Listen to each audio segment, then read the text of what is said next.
बुरी लड़की की कहानी बच्चों के लिए एक नैतिक कहानी। युवा पाठकों को जीवन के सबक सिखाने के लिए लघु कथाएं और बुरी लड़की कविताएं संकलित की गई है।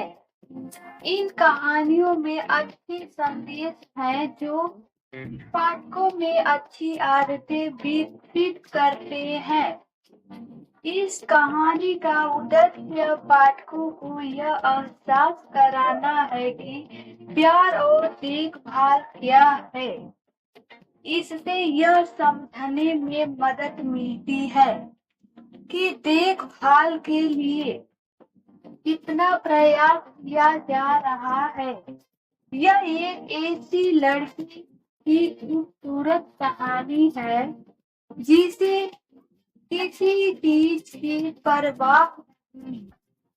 उसका मन जिज्ञासु है और वह हमेशा जवाब देने की कोशिश करती है। गांव की दूसरी लड़कियां उसे पसंद नहीं करती थी, लेकिन उसे इससे कोई फर्क नहीं पड़ता था। वह उन लोगों से भी अजीब बोखरी सवाल पूछती थी जिन्हें वह जानती और देखती थी। एक दिन सब कुछ बदल गया। उसके साथ क्या हुआ, वह कैसे बदल गई, उसे किस चीज ने बदला, इस कहानी को पकड़कर जानिए। एक बार की बात है, एक लड़की अपनी दादी के साथ एक घर में रहती थी। घर एक गांव के किनारे घास के मैदान के पास था। वह एक अजीब सी बच्ची थी जिसे किसी चीज की परवाह नहीं थी। वह दूसरों को देखकर जीभ निकालकर मुंह बनाती थी और उसे इस बात की परवाह नहीं थी कि लोग उसके बारे में क्या सोचेंगे। लोगों को भी उसकी परवाह नहीं थी और वे भी उस पर ध्यान नहीं देते थे। दूसरों को परेशान करने के लिए चेहरे बनाने वाली बुरी लड़की, उसे इस बात से कोई फर्क नहीं पड़ता था कि बाकी सब क्या सोचते हैं।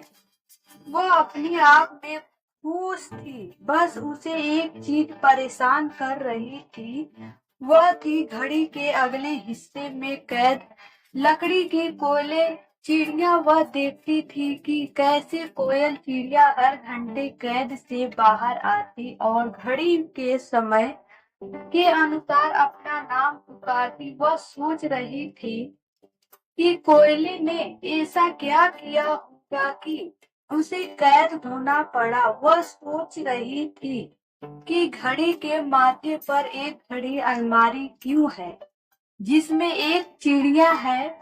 वह सोचती ही रह गई। अन्य गांव की लड़कियां वह हमेशा घड़ी देखती रहती थी। जब भी घड़ी बजने वाली होती थी, एक दिन उसकी दादी ने कहा, तुम हमेशा घड़ी के बारे में ही सोचती रहती हो। काश कभी कभी तुम मेरी परवाह करती और मेरे बारे में सोचती। लड़की बोली, मुझे तुम्हारी परवाह क्यों करनी चाहिए? क्या तुम बीमार हो? क्या तुम्हारे दिमाग में भी घड़ी की तरह कोई चिड़िया रहती है? दादी के पास इन सवालों का कोई जवाब नहीं था। वह सोच रही थी कि अगर घड़ी के अंदर की चिड़िया को बाहर छोड़ दिया जाए तो क्या होगा? वह और भी अच्छा गा सकेंगी। एक दिन वह बाहर खेल रही थी। उसने कुछ छोटी लड़कियों को फूल तोड़ते और मुकुट बनाते देखा। उसने पूछा, ये फूल किस लिए है? उन्होंने जवाब दिया, आज उससे छोटी लड़की का जन्मदिन है, हम उसके साथ खेलेंगे और खूब मजा करेंगे। उसने पूछा, क्या वह दुखी है? उन्होंने कहा, नहीं, वह बहुत खुश है। हम उसे और भी खुश करना चाहते हैं। उसने पूछा क्यों? उन्होंने कहा हम उससे प्यार करते हैं, वह छोटी है और प्यारी है। इसलिए उसने फिर पूछा क्या हमें हर जीवित प्राणी की देखभाल करनी चाहिए? इस बार उन्होंने कोई जवाब नहीं दिया और चले गए। छोटी लड़की का अहसास बार बार वही सवाल पूछती रही। अचानक हाथ और पेड़ों ने उसके सवाल के जवाब दे दिए। उन्होंने कहा कि हर चीज का ध्यान रखना चाहिए, चाहे जिंदा हो या नहीं। सबका एक मकसद होता है और तुम्हारा भी मन की पौधा।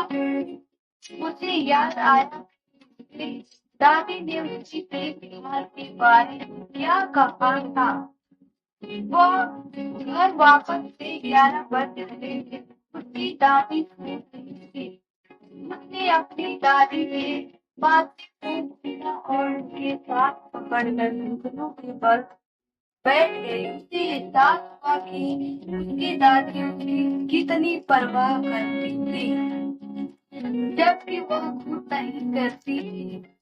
लड़की और उसकी दादी कहानी की निकली इस लघु कथा की लड़की को एहसास हुआ कि वह अपने आस पास की दुनिया से कितनी अनजान थी। उसने सोचा कि अगर सब कुछ है तो परवाह की उसने सोचा ही नहीं कि कोई और भी ज्यादा हो सकता।